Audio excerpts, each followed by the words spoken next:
며느라 통장이랑 카드 내놓아라. 네? 결혼 7일 만에 시어머니가 제게 던진 첫 번째 요구였습니다. 저는 10년차 공무원입니다. 성실하게 모은 저축 1억 5천, 제 이름의 아파트까지. 그런 제게 시어머니는 집안 어른이 관리하는 게 전통이라며 모든 재산을 내놓으라 하셨습니다. 동서도 내셨나요? 제 질문에 시어머니의 얼굴이 싸늘하게 굳었습니다. 동서는 우리 식구고 넌 아직 남이야. 남편에게 눈빛으로 도움을 청했습니다. 어머니 말씀도 일리 있어. 그냥 드려. 제 남편은 단 한 번도 제 편이 아니었습니다. 저는 그날 밤 캐리어를 쌌습니다. 이 문 나서면 다시는 얼굴 내밀 생각 마라. 시어머니의 고함을 등 뒤로 하고 빗속으로 걸어 나왔습니다. 다음 날 남편에게서 99통의 전화가 왔습니다. 그리고 저는 충격적인 사실을 발견했습니다. 제 이름으로 된 대출 1억 5천만 원이 결혼 전에 이미 시동생 계좌로 빠져나가 있었습니다. 시댁은 친척들을 모아 저를 압박하려 했습니다. 하지만 이번엔 제가 말할 차례였습니다. 큰아버님, 누가 누구한테 사과해야 하는지 이것 좀 봐주십시오. 제가 꺼내든 서류에는 시동생의 8억 빚 내역이 담겨 있었습니다. 그리고 그날 저는 32년간 숨겨진 이 집안의 충격적인 비밀까지 알게 되었습니다. 대체 이 집안에서 무슨 일이 벌어진 걸까요? 사연 시작 전에 구독과 좋아요를 눌러주시고 어디에서 듣고 계신지 댓글 남겨주시면 그곳으로 행복이 가득할 수 있도록 바라겠습니다. 결혼식을 올린 지 딱 일주일이 되던 날이었습니다. 윤희는 시댁 거실에서 온 가족이 모여 저녁을 먹고 있었죠. 시어머니가 직접 끓인 된장찌개와 불고기가 식탁에 올라왔습니다. 갓 시집온 새색시로서 윤희는 음식을 입에 넣을 때마다 맛있다고 칭찬했습니다. 시어머니는 그때마다 흐뭇한 표정을 지었어요. 식사가 끝나고 설거지를 마친 뒤였습니다. 시어머니가 거실 소파에 앉으라고 윤희를 불렀죠. 남편 재우는 텔레비전 앞 바닥에 앉아 예능 프로그램을 보고 있었고 시동생 재민과 동서 수진도 각자 휴대폰을 만지며 자리를 지키고 있었습니다. 시어머니가 찻잔을 내려놓으며 입을 열었습니다. 윤희야, 우리 집은 예부터 집안 어른이 살림을 관리하는 게 전통이야. 윤희는 무슨 말인가 싶어 고개를 갸웃했습니다. 시어머니의 다음 말에 눈이 휘둥그레졌죠. 그러니까 내 통장이랑 카드를 어머니한테 맡겨라. 순간 거실 안이 조용해졌습니다. 텔레비전에서 나오는 웃음소리만 허공에 울렸어요. 윤희는 자신의 귀를 의심했습니다. 결혼한 지 고작 일주일 만에 통장과 카드를 내놓으라니요. 윤희는 애써 웃으며 물었습니다. 어머님, 그럼 수진 씨도 내셨나요? 시어머니의 표정이 살짝 굳었습니다. 하지만 이내 부드러운 미소를 되찾았죠. 수진이는 프리랜서잖아. 수입이 들쭉날쭉해서 맡길 게 없어. 너는 공무원이니까 다르지. 윤희는 가슴 한쪽이 서늘해지는 것을 느꼈습니다. 뭔가 불공평하다는 생각이 들었지만 시집 온 지 일주일밖에 안 된 상황에서 대놓고 반박하기가 어려웠어요. 윤희는 남편을 바라봤습니다. 재우는 텔레비전에서 눈을 떼지 않은 채 입을 꾹 다물고 있었죠. 한마디 거들어주는 사람이 없었습니다. 윤희는 속으로 한숨을 삼켰습니다. 지금 여기서 싸우고 싶지 않았어요. 아직은 신혼이니까 조금만 참자고 스스로를 다독였죠. 어머님, 제가 좀 생각해 볼게요. 시어머니의 눈꼬리가 살짝 올라갔습니다. 하지만 더 이상 다그치지는 않았어요. 그래, 천천히 생각해봐. 어색한 침묵이 흘렀습니다. 윤희는 자리에서 일어나 화장실로 향했죠.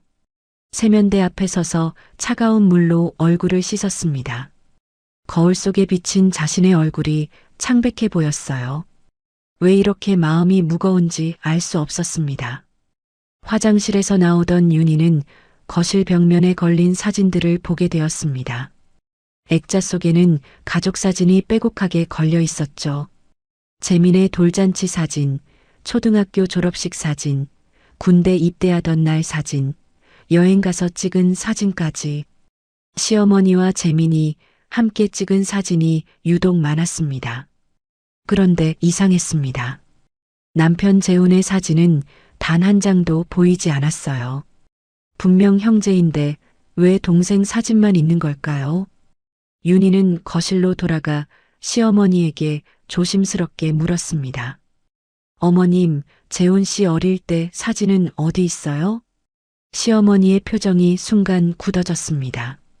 손에 들고 있던 리모컨을 소파 위에 내려놓으며 말했죠. 이사할 때 다 잃어버렸어. 목소리가 평소보다 딱딱했습니다. 윤희는 더 물어보고 싶었지만 시어머니의 싸늘한 눈빛에 입을 다물었어요. 그냥 그런가 보다 하고 넘기기로 했죠. 밤이 깊어졌습니다. 윤희는 잠자리에 들기 전 화장실에 가려고 복도를 지나갔어요. 그때 베란다 쪽에서 누군가의 목소리가 들려왔습니다. 시동생 재민이었죠. 재민은 휴대폰을 귀에 대고 낮은 목소리로 통화하고 있었습니다. 형수 명의로 하면 되잖아. 조금만 기다려. 곧 해결돼. 윤희는 발걸음을 멈췄습니다. 형수 명의라니요. 자신을 두고 하는 말 같았어요. 심장이 쿵 하고 내려앉았습니다. 그때 재민이 고개를 돌렸습니다. 윤희와 눈이 마주치자 그는 황급히 전화를 끊었죠. 얼굴에 어색한 웃음을 띠며 말했습니다. 아, 형수님. 깜짝이야. 친구랑 사업 얘기 중이었어요. 하. 재민의 웃음이 어딘가 부자연스러웠습니다. 윤희는 괜히 찜찜한 기분이 들었지만 애써 무시하기로 했어요. 아직 시집 온 지 일주일밖에 안 됐으니까요. 시댁 식구들을 의심하는 건 좋지 않다고 생각했습니다. 그저 자신이 너무 예민한 거라고 스스로를 달랬죠. 아, 네. 늦은 시간까지 고생하시네요. 윤희는 억지로 웃으며 화장실로 향했습니다. 문을 닫고 변기 뚜껑 위에 앉았죠. 가슴이 두근거렸습니다. 재민의 말이 자꾸 귓가에 맴돌았어요. 형수 명의로 하면 된다. 곧 해결된다. 대체 무슨 뜻일까요? 윤희는 고개를 저었습니다. 생각이 너무 많은 거라고, 신혼이라 괜히 예민해진 거라고 스스로에게 말했죠. 그날 밤 윤희는 쉽게 잠들지 못했습니다. 옆에서 코를 골며 자는 남편의 뒷모습이 낯설게 느껴졌어요. 결혼한 지 일주일밖에 안 됐는데 왜 벌써 이렇게 외로운 걸까요? 창밖으로 달빛이 희미하게 들어왔습니다. 윤희는 천장을 바라보며 작은 한숨을 내쉬었죠. 아직은 괜찮아. 다 잘 될 거야. 그렇게 믿고 싶었습니다. 며칠이 지났지만 윤희의 마음은 편치 않았습니다. 재민이 베란다에서 했던 통화 내용이 자꾸 머릿속을 맴돌았어요. 형수 명의로 하면 된다는 말이 대체 무슨 뜻인지 알 수가 없었죠. 윤희는 결국 남편에게 슬쩍 물어보기로 했습니다. 저녁을 먹고 난 뒤 부부만의 시간이 생겼을 때였어요.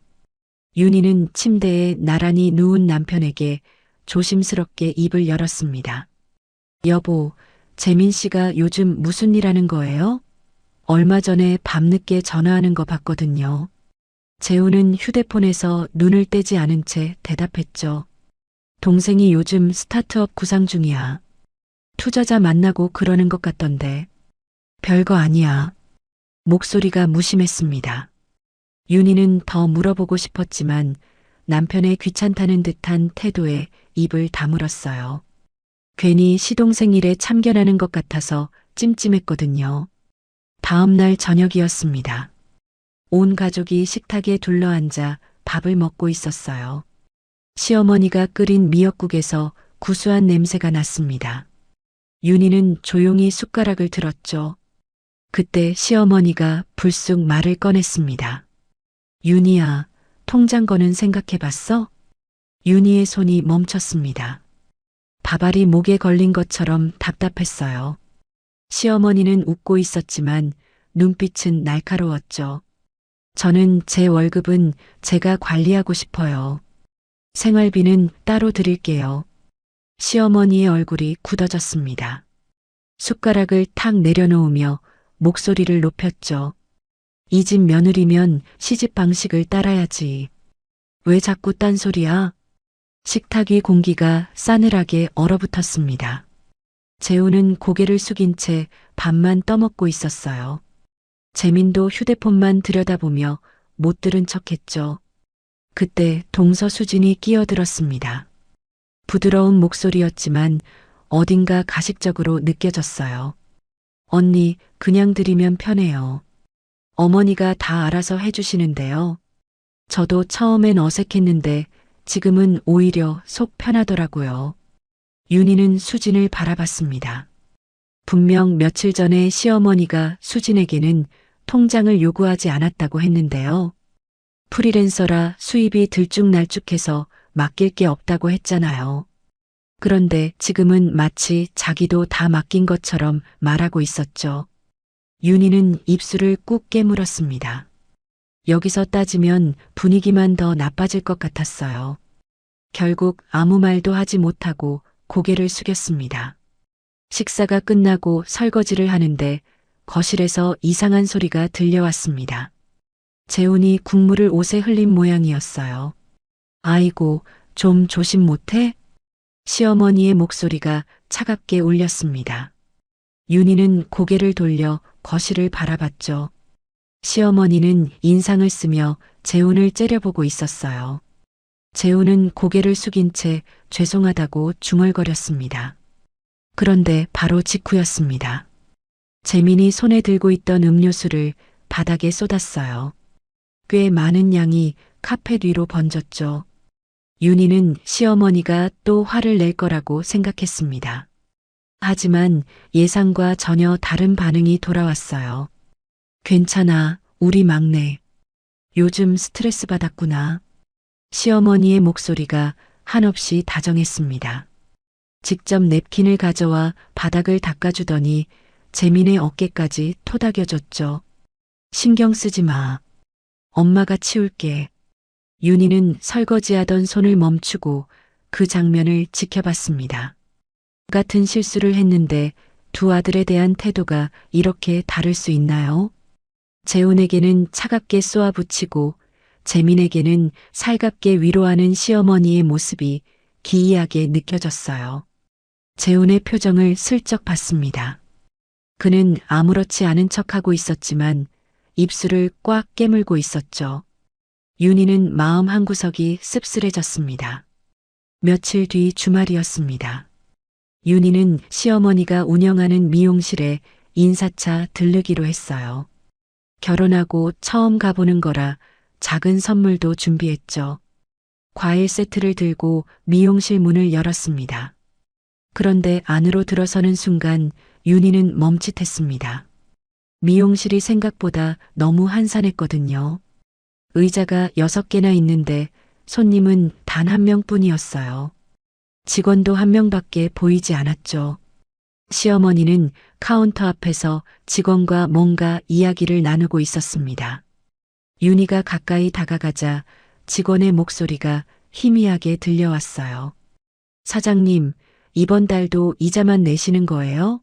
원금은요? 윤희의 귀가 번쩍 뜨였습니다. 이자라니요. 무슨 빚이 있는 걸까요? 그때 시어머니가 윤희를 발견했습니다. 얼굴빛이 순간 변했죠. 황급히 직원에게 손짓을 하며 대화를 끊었어요. 어머, 윤희 왔어? 어쩐 일이야? 시어머니의 목소리가 평소보다 한 톤 높았습니다. 억지로 밝은 척하는 것 같았어요. 윤희는 과일 세트를 내밀며 웃었습니다. 그냥 인사드리러 왔어요. 결혼하고 처음 오는 거잖아요. 아이고, 이런 거 안 사와도 되는데. 시어머니는 과일 세트를 받아들며 윤희를 안쪽으로 안내했습니다. 하지만 아까 직원과 나누던 대화에 대해서는 아무런 언급이 없었죠. 윤희는 미용실 안을 둘러봤습니다. 벽지가 군데군데 들떠 있었고 거울에는 작은 금이 가 있었어요. 가구들도 오래되어 보였죠. 30년 된 가게라고 했는데 관리가 잘 안 되고 있는 것 같았습니다. 시어머니가 커피를 타주며 말했습니다. 요즘 장사가 좀 안 돼서 동네에 프랜차이즈 미용실이 2개나 생겼거든. 윤희는 고개를 끄덕였습니다. 하지만 아까 들었던 이야기가 계속 마음에 걸렸어요. 단순히 장사가 안 되는 정도가 아니라 뭔가 더 심각한 문제가 있는 것 같았죠. 집으로 돌아오는 길에 윤희는 생각에 잠겼습니다. 시어머니의 통장 요구, 재민의 수상한 통화, 미용실의 빚 이야기. 모든 것이 뭔가 연결되어 있는 것 같은 느낌이 들었어요. 하지만 아직 확신할 수는 없었습니다. 그저 자신이 너무 예민한 거라고, 시집살이가 원래 이런 거라고 스스로를 달랬죠. 그날 밤 윤희는 잠자리에 누워 천장을 바라봤습니다. 옆에서 자는 남편의 등이 멀게 느껴졌어요. 결혼한 지 보름도 안 됐는데 왜 이렇게 불안한 걸까요? 창밖에서 바람소리가 들려왔습니다. 윤희는 이불을 턱까지 끌어올리며 작게 한숨을 내쉬었죠. 괜찮아. 다 내 착각일 거야. 그렇게 믿고 싶었습니다. 하지만 가슴 한구석에 자리 잡은 불안감은 쉽게 사라지지 않았어요. 결혼한 지 보름이 지난 어느 저녁이었습니다. 윤희는 퇴근 후 시댁으로 돌아왔어요. 현관문을 열자마자 싸늘한 기운이 느껴졌습니다. 거실에 온 가족이 모여 있었죠. 시어머니가 소파 한가운데에 앉아 있었고 남편 재훈과 시동생 재민, 동서 수진이 양옆에 자리하고 있었어요. 시어머니의 얼굴이 붉게 달아올라 있었습니다. 윤희가 안으로 들어서자 시어머니가 벌떡 일어났죠. 너 이리 와봐. 목소리가 떨리고 있었습니다. 윤희는 가방을 내려놓으며 조심스럽게 다가갔어요. 어머님, 무슨 일이세요? 시어머니가 손바닥으로 탁자를 내리쳤습니다. 찻잔이 덜그럭 소리를 냈죠. 맏며느리가 버릇이 없어도 유분수지. 시어머니 말을 며칠째 무시해. 윤희의 얼굴이 굳어졌습니다.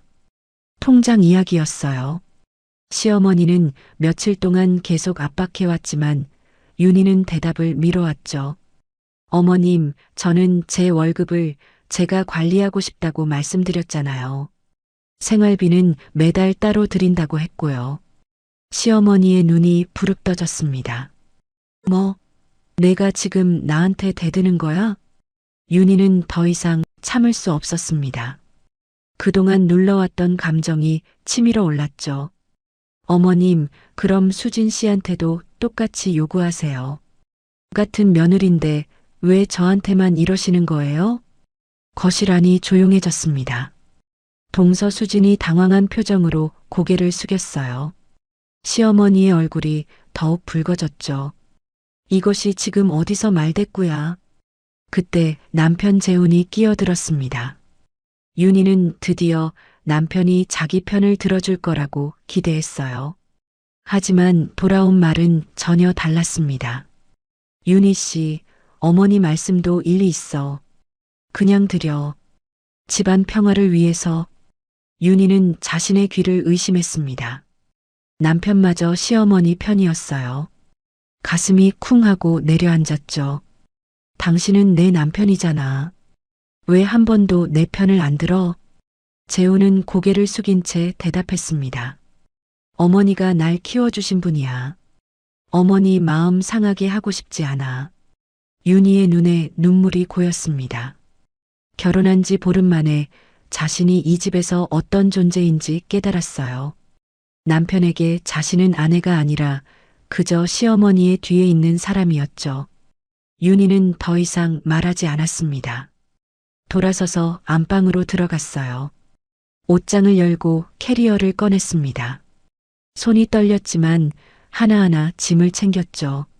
속옷, 화장품, 며칠치 옷까지 딱 필요한 것만 넣었습니다. 거실에서 웅성거리는 소리가 들려왔어요. 윤희는 신경 쓰지 않았습니다. 캐리어 지퍼를 닫고 가방을 어깨에 맸죠. 안방 문을 열고 나왔을 때 시어머니가 현관 앞을 가로막고 서 있었습니다. 두 팔을 벌린 채 문 앞을 지키고 있었죠. 어디 가려고? 윤희는 시어머니를 똑바로 바라봤습니다. 친정에 가겠습니다. 시어머니의 입꼬리가 실룩거렸어요. 이 문 나서면 다시는 이 집에 얼굴 내밀 생각 마라. 알겠어? 윤희의 심장이 쿵쿵 뛰었습니다. 하지만 물러서지 않았어요. 오히려 한 발짝 앞으로 나아갔죠.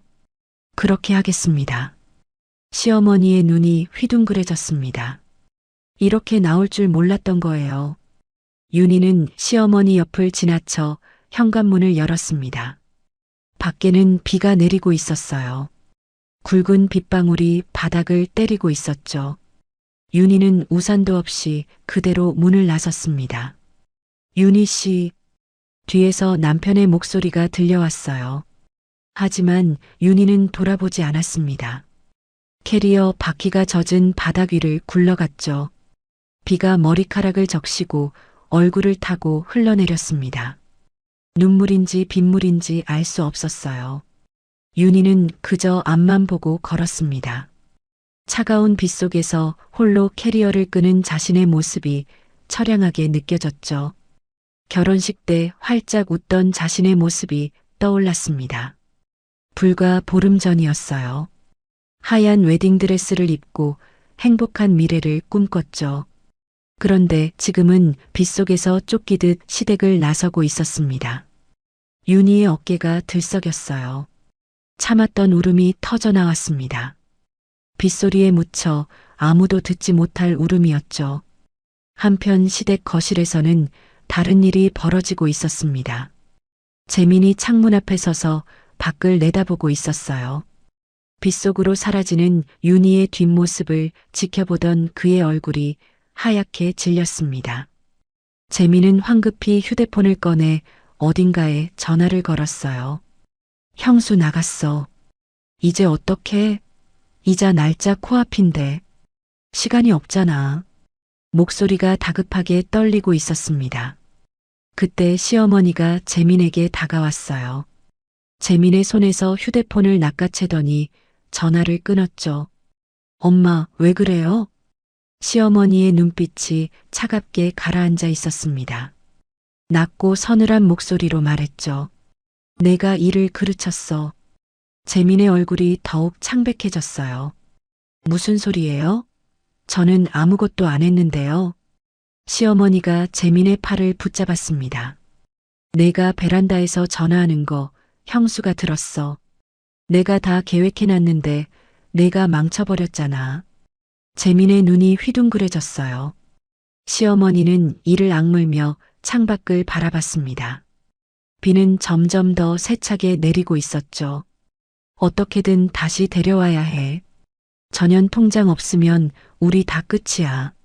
시어머니의 목소리가 으르렁거리듯 낮게 깔렸습니다. 거실에는 빗소리와 함께 무거운 침묵이 내려앉았어요.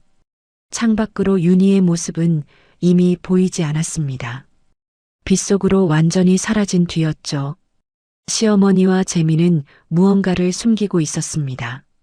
그리고 그 비밀은 윤희의 상상을 초월하는 것이었어요. 폭풍우는 이제 막 시작되고 있었습니다. 빗속을 헤매던 윤희가 도착한 곳은 친정이었습니다. 버스를 2번이나 갈아타고 1시간 넘게 걸려 도착했어요. 온몸이 흠뻑 젖어 있었죠. 캐리어 바퀴에는 흙이 잔뜩 묻어 있었고 머리카락에서는 빗물이 뚝뚝 떨어졌습니다. 현관 앞에 서서 초인종을 누르려는데 손이 떨렸어요. 결혼한 지 보름 만에 이 꼴로 돌아오다니 부모님 얼굴을 어떻게 봐야 할지 막막했습니다. 그때 문이 열렸습니다. 어머니 김말순이 놀란 표정으로 서 있었어요. 어머, 윤희야? 이 비에 웬일이야? 윤희는 입을 열려고 했지만 목이 메어 말이 나오지 않았습니다. 눈물만 주르륵 흘러내렸죠. 어머니는 아무 말 없이 딸을 끌어안았어요. 젖은 옷이 어머니에게 옮겨갔지만 개의치 않았습니다. 들어와. 일단 들어와서 옷부터 갈아입어.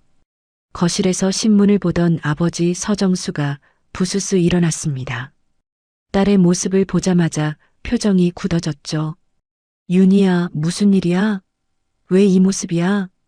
윤희는 아버지의 얼굴을 보자 참았던 울음이 터져버렸습니다.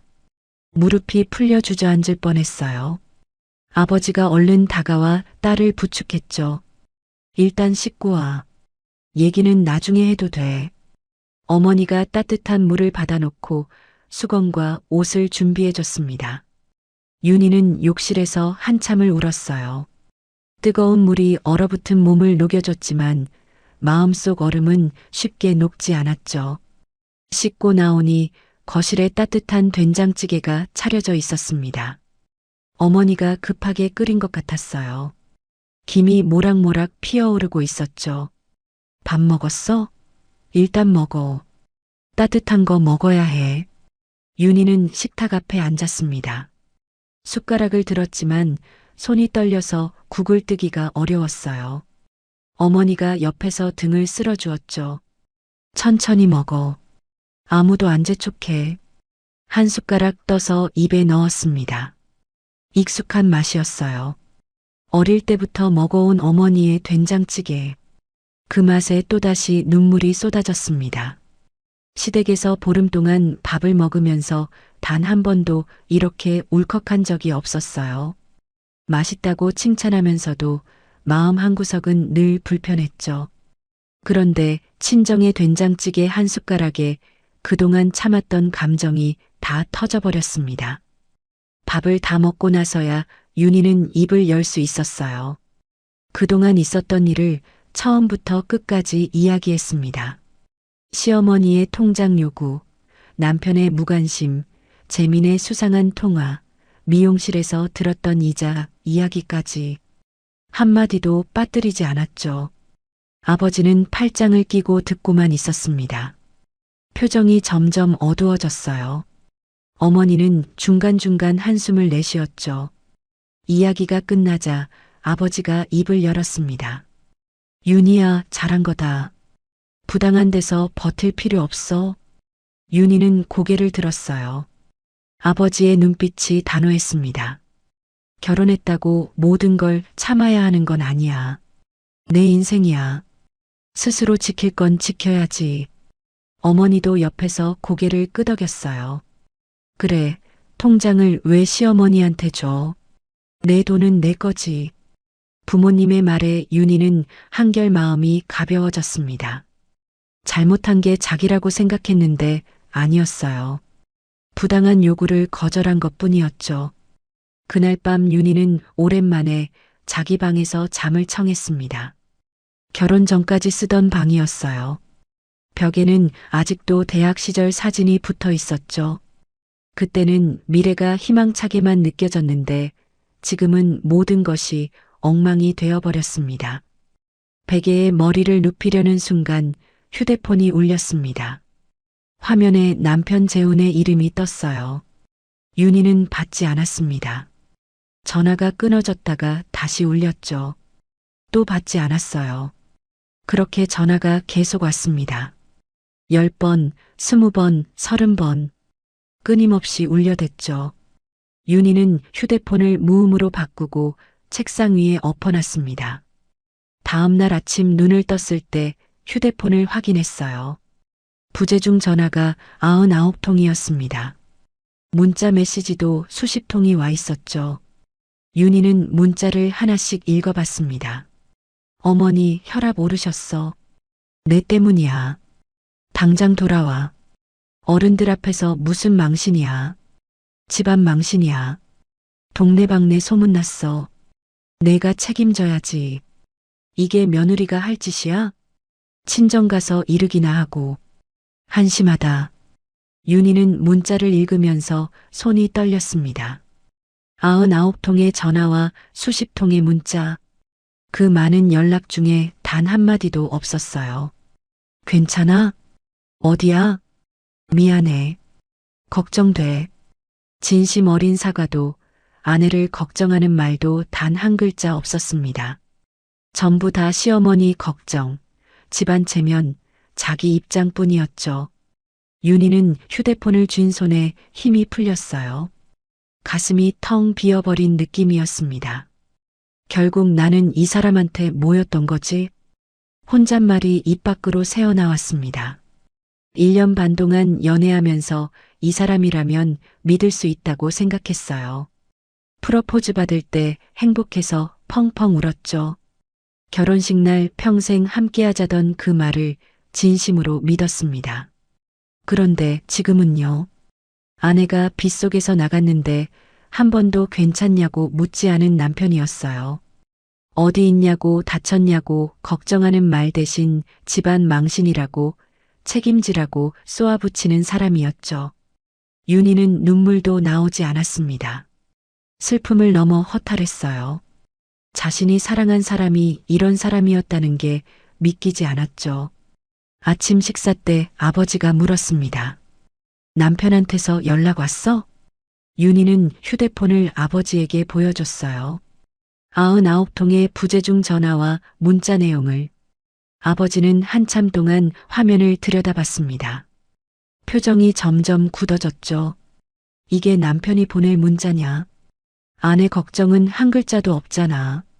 아버지가 휴대폰을 탁 내려놓았습니다.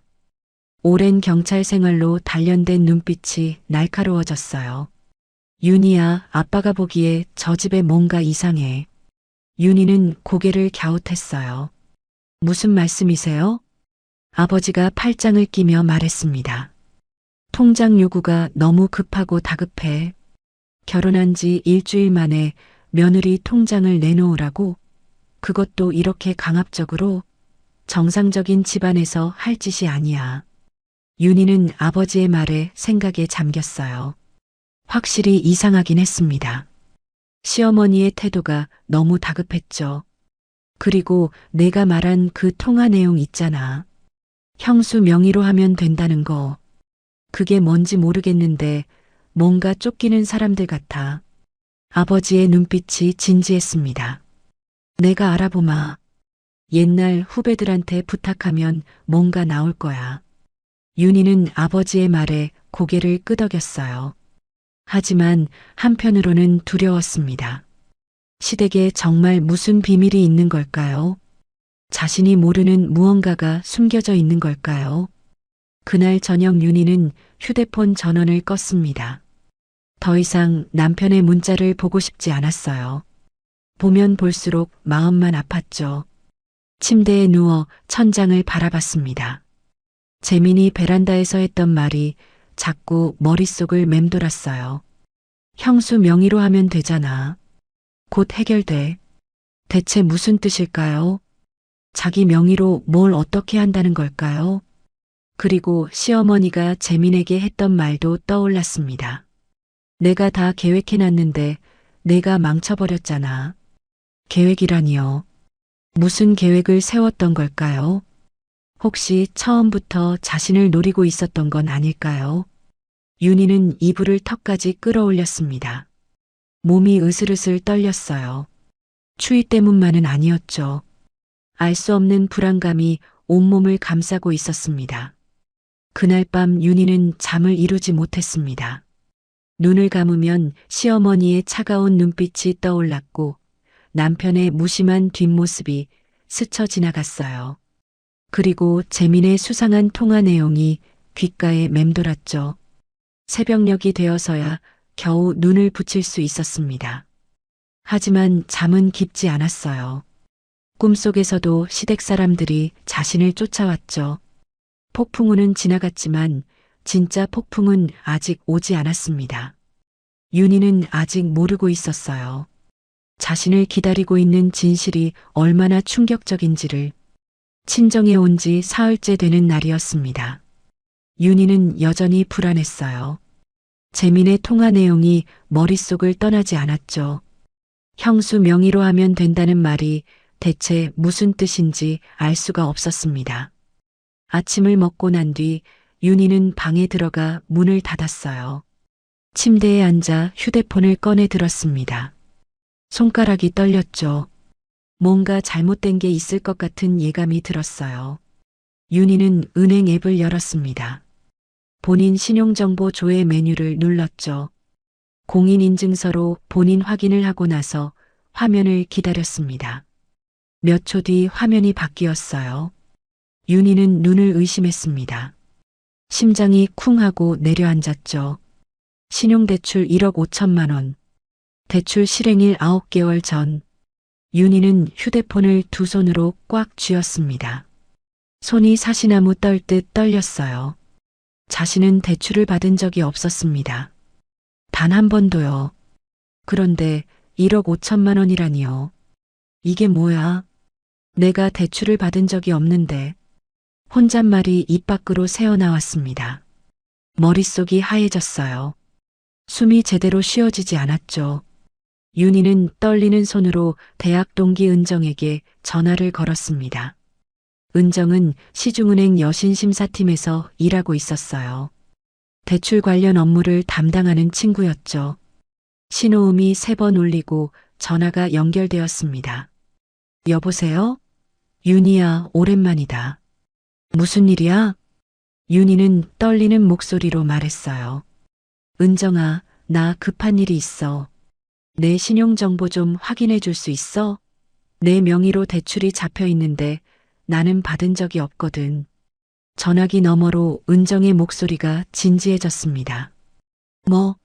잠깐만, 내가 확인해 볼게. 주민번호 불러줘. 윤희는 주민번호를 불러줬어요. 키보드 두드리는 소리가 들려왔습니다. 잠시 후 은정의 목소리가 들려왔죠. 윤희야, 이거 9개월 전에 모바일 비대면 대출로 실행된 거야. 본인 인증이랑 신분증 확인이 다 내 명의로 되어 있어. 윤희의 얼굴이 창백해졌습니다. 비대면 대출? 나는 그런 거 신청한 적 없어. 은정의 목소리가 낮아졌어요. 윤희야, 이건 누가 너 속여서 인증하게 만든 거야. 내가 직접 인증번호를 불러줬거나 아니면 내 폰으로 인증을 받았을 거야. 윤희는 9개월 전을 떠올렸습니다. 그때는 재훈과 한창 결혼 준비를 하던 시기였어요.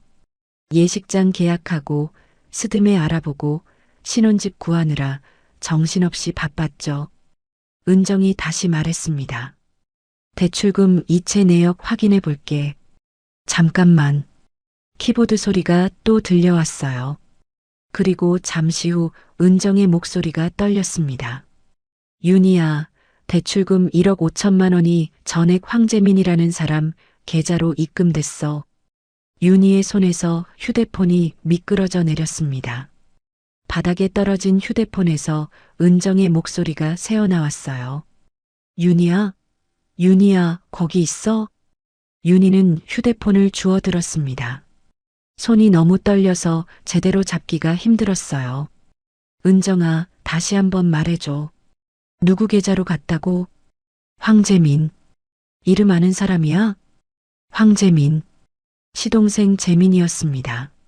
자기 명의로 대출받은 1억 5천만 원이 시동생 계좌로 들어갔어요. 윤희는 전화를 끊고 침대에 털썩 주저앉았습니다. 온몸에 힘이 빠졌어요. 머릿속이 빙글빙글 돌았죠. 그때 9개월 전의 기억이 떠올랐습니다. 연애 시절 재훈과 함께 결혼 자금을 알아보던 때였어요. 그날 재훈이 말했었죠. 우리 결혼 자금 대출 조건 알아보자. 내 폰으로 여러 은행 한꺼번에 비교하면 편해. 재훈은 자기 휴대폰에 여러 대출 앱을 설치했습니다. 그리고 윤희에게 부탁했어요. 신분증 사진이랑 본인 인증 문자만 불러줘. 잠깐이면 돼. 윤희는 예비 남편을 믿었습니다. 의심 같은 건 하지 않았어요. 신분증 사진을 찍어서 보내줬고 휴대폰으로 온 인증번호도 불러줬죠. 그때 재훈이 물었습니다. 주소는 어디로 할까? 대출 서류 배송받을 주소. 윤희가 자기 집 주소를 말하려는데 재훈이 먼저 말했어요. 결혼하면 같이 살 집이니까 우리 집 주소로 받자. 어차피 곧 이사 올 거잖아. 윤희는 별 생각 없이 고개를 끄덕였습니다. 그렇게 배송 주소가 시댁 주소로 입력됐죠. 며칠 뒤 재훈이 말했었어요. 우리 조건이 안 맞아서 대출 거절됐대. 아쉽다. 윤희는 그 말을 그대로 믿었습니다. 거절됐으니 어쩔 수 없다고 생각했죠. 다른 방법을 찾아보자고 했어요. 하지만 진실은 달랐습니다. 대출은 거절된 게 아니라 실행됐어요. 1억 5천만 원이 윤희 명의로 대출되어 재민 계좌로 들어갔던 거죠. 대출 실행 알림은 재훈 휴대폰으로 갔고 우편물은 시댁으로 배송됐으니 윤희는 알 수가 없었습니다. 모든 것이 계획된 사기였어요. 윤희는 두 손으로 얼굴을 감쌌습니다. 눈물이 손가락 사이로 흘러내렸어요.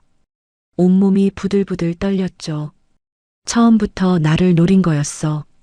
목소리가 갈라졌습니다. 사랑이 아니라 사기였어. 1년 반 동안의 연애가 머릿속을 스쳐 지나갔습니다. 처음 만났을 때 다정하게 웃던 재훈의 얼굴, 기념일마다 꽃다발을 들고 나타나던 모습, 프러포즈할 때 무릎 꿇고 반지를 내밀던 장면, 결혼식 날 행복하게 손을 잡던 순간, 그 모든 것이 거짓이었습니다. 처음부터 끝까지 자신을 속이기 위한 연기였어요. 재훈은 사랑해서 결혼한 게 아니었죠.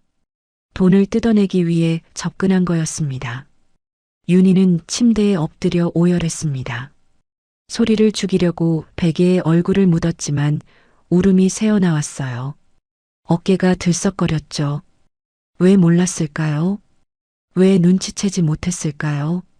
자신이 바보 같았습니다. 사랑한다는 말에 속아 넘어가서 전 재산을 날린 것도 모자라 빚까지 지게 됐어요. 1억 5천만 원. 공무원 월급으로 10년은 넘게 갚아야 할 돈이었습니다. 그 돈이 자기도 모르는 사이에 시동생 주머니로 들어갔어요. 한참을 울다가 윤희는 고개를 들었습니다. 눈이 퉁퉁 부어 있었죠. 거울에 비친 자신의 얼굴이 처참해 보였어요. 그때 문 두드리는 소리가 들렸습니다. 윤희야, 괜찮아? 어머니의 목소리였어요. 윤희는 황급히 눈물을 닦았습니다. 네, 괜찮아요. 잠깐만요. 세면대에서 얼굴을 씻고 나왔습니다. 하지만 부은 눈은 숨길 수가 없었죠. 어머니가 윤희의 얼굴을 보자마자 표정이 굳어졌어요. 무슨 일이야? 왜 울었어? 윤희는 더 이상 숨길 수 없었습니다. 방금 알게 된 사실을 부모님에게 털어놓았어요. 1억 5천만 원 대출 이야기, 재민 계좌로 입금된 이야기, 9개월 전 재훈에게 속았던 이야기까지 전부 다요. 아버지의 얼굴이 시뻘겋게 달아올랐습니다. 주먹을 불끈 쥐었죠. 이 나쁜 놈들. 처음부터 우리 딸을 노린 거였어. 어머니는 눈물을 글썽이며 윤희를 끌어안았어요. 우리 윤희가 얼마나 속상했을까. 어떻게. 아버지가 벌떡 일어났습니다. 가만히 있을 수 없다. 당장 경찰에 신고해야 해. 윤희는 아버지의 팔을 붙잡았어요.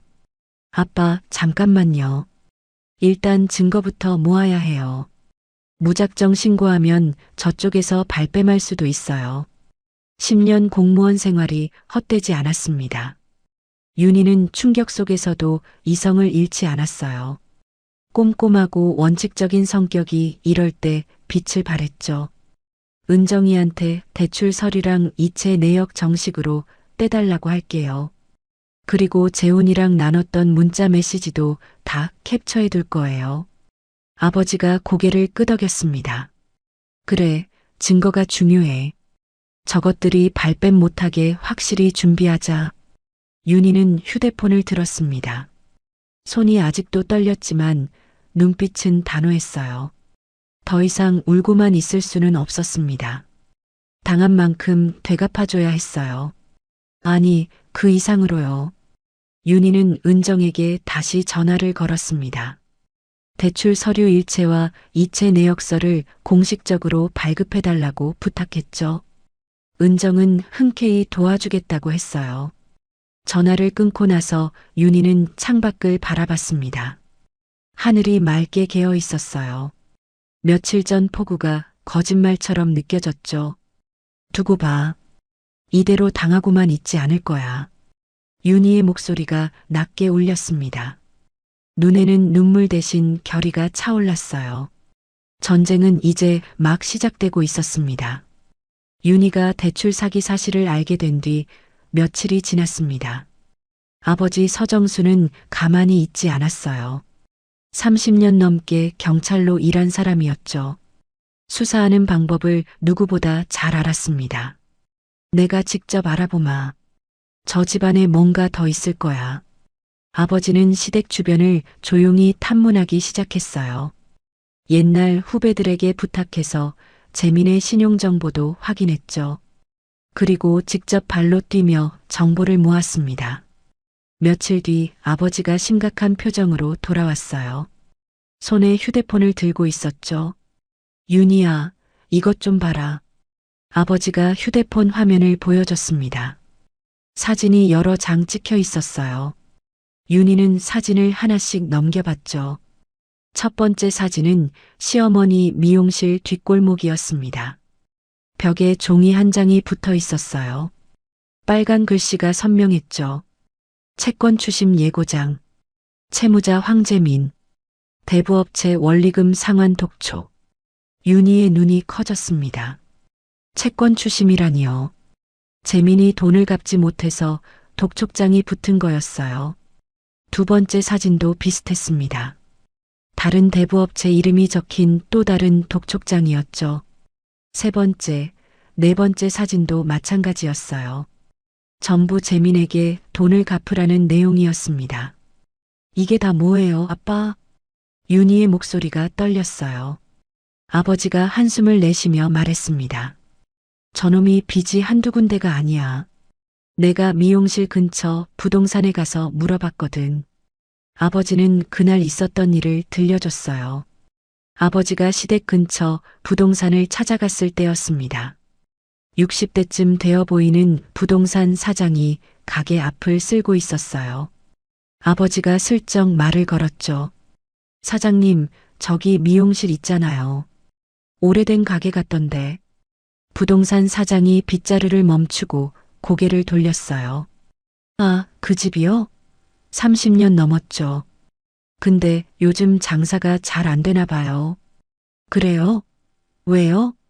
부동산 사장이 목소리를 낮췄습니다. 그 집 둘째 아들 있잖아요. 코인으로 대박 난다고 하더니 요즘 사채업자들이 수시로 드나들어요. 무서워서 우리도 문 일찍 닫아요. 아버지의 귀가 번쩍 뜨였어요. 사채업자요? 네. 검은 양복 입은 사람들이 차 타고 와서 고함 지르고 그래요. 돈 내놔라, 어디 숨었냐, 이러면서요. 동네 사람들 다 알아요. 부동산 사장이 한숨을 쉬었습니다. 불쌍하긴 해요. 미용실 사장님이 평생 일해서 모은 건데 아들 빚 갚느라 다 날리게 생겼으니. 아버지는 더 자세히 물어봤어요. 언제부터 사채업자들이 왔는지, 얼마나 자주 오는지, 어떤 사람들인지. 부동산 사장은 아는 대로 다 말해줬죠. 이야기를 듣고 나서 아버지는 확신했습니다. 재민의 빚이 보통 규모가 아니라는 것을요. 아버지의 이야기를 들은 윤희는 은정에게 다시 연락했어요. 재민의 공식적인 빚이 얼마나 되는지 확인해달라고 부탁했죠. 은정은 은행 업무를 통해 알 수 있는 범위 내에서 조사해줬습니다. 다음 날 은정에게서 전화가 왔어요. 윤희야, 내가 확인해봤는데 심각해. 윤희는 침대에 앉아 전화기를 꼭 쥐었습니다. 얼마야? 일단 카드론이 3천만 원이야. 재민이가 회사 다닐 때 만든 카드 한도를 전부 소진한 거야. 3천만 원. 윤희는 숨을 삼켰어요. 그리고 대부업체 대출이 1억 2천만 원. 여러 군데서 고금리로 빌린 거야. 이자만 해도 엄청날 거야. 1억 2천만 원. 숫자가 점점 커지고 있었어요. 근데 문제는 이게 다가 아니야. 은정의 목소리가 더 낮아졌습니다. 불법 사채는 공식 기록에 안 남아. 근데 내 시아버지가 말한 독촉장 내용이랑 부동산 사장 증언을 종합하면 불법 사채가 최소 6억 5천만 원은 될 거야. 윤희의 손에서 힘이 빠졌어요. 휴대폰을 떨어뜨릴 뻔했죠. 6억 5천이라고? 응. 카드론 3천, 대부업체 1억 2천, 불법 사채 6억 5천. 다 합치면 8억이 넘어. 8억 원. 윤희는 한동안 말을 잇지 못했습니다. 숫자가 너무 커서 실감이 나지 않았어요. 윤희야, 거기 있어? 응, 있어. 고마워, 은정아. 윤희는 전화를 끊고 멍하니 앉아 있었습니다. 머릿속이 복잡했어요. 8억이라는 숫자가 빙글빙글 돌았죠. 저녁 식사 때 윤희는 부모님에게 은정에게서 들은 내용을 전했어요. 아버지의 얼굴이 시뻘겋게 달아올랐습니다. 8억? 그 어린 놈이 8억을 빚졌다고? 어머니는 손으로 입을 막았어요. 세상에, 그 돈을 어떻게 갚아? 아버지가 주먹으로 식탁을 쾅 내리쳤습니다. 그릇들이 덜그럭 소리를 냈죠. 저것들이 빚 갚으려고 처음부터 우리 딸을 노린 거야.